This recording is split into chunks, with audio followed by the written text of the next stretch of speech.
दुनिया भर में इस समय मौसम की मार देखने को मिल रही है। इसी बीच फिलीपींस, ताइवान और चीन में सुपर टाइफून रागसा का खतरा मंडरा रहा है। सोमवार को आए इस भीषण तूफान ने हजारों लोगों को सुरक्षित ठिकानों पर पहुंचने के लिए मजबूर कर दिया है।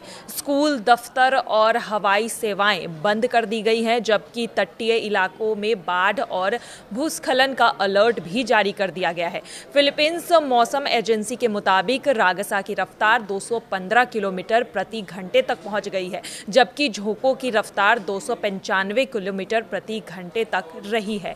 इतना तेज तूफान फिलीपींस में सुपर टाइफून की श्रेणी में रखा जाता है। सोमवार दोपहर तूफान फिलीपींस के कगायन प्रांत के पुनुइतान द्वीप से टकराया। इसकी वजह से कई जगहों पर बिजली की आपूर्ति ठप हो गई है और अपायो के प्रांत में पूरा इलाका अंधेरे में डूब गया है। राष्ट्रपति फर्डिनेंड मार्कोस जूनियर ने राजधानी मनीला समेत उत्तरी लुजोन में 29 प्रांतों में सरकारी कामकाज और कक्षाएं निलंबित कर दी है।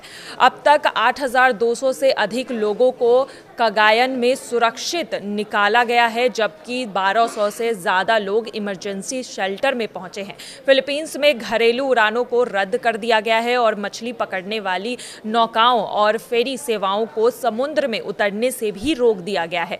मौसम विभाग ने चेतावनी दी है कि अगले 24 घंटे में 3 मीटर से ज़्यादा ऊंची लहरें आ सकती है, जो तटीय गांवों के लिए एक तरह से तबाही साबित होगी। वहीं दूसरी तरफ ताइवान और चीन में भी अलर्ट जारी किया गया है। तूफान ताइवान और हांगकांग के दक्षिणी हिस्सों की ओर से बढ़ रहा है। ताइवान में तेंतुगुन और पिंतगुन काउंटिंग में स्कूल और दफ्तर बंद कर दिए गए हैं। कई द्वीपों के लिए उड़ाने की जो उड़ान सेवाएं हैं वो बंद कर दी गई है और साथ ही साथ फेरी की जो सेवाएं हैं वो भी रद्द कर दी गई है। चीन के दक्षिण प्रांत और पूर्वी प्रांत फुजियान और गुआंगडोंग में बड़े पैमाने पर तैयारियां की जा रही है।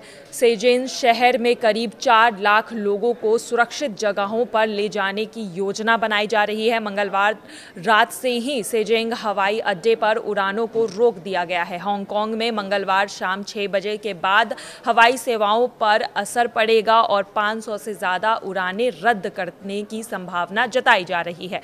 वहीं मकाऊ और हांगकांग में भी सभी स्कूलों को 2 दिन तक के लिए बंद कर दिया गया है। यह तूफान इस साल फिलीपींस में आने वाला 14वां बड़ा मौसमी संकट देखा जा रहा है।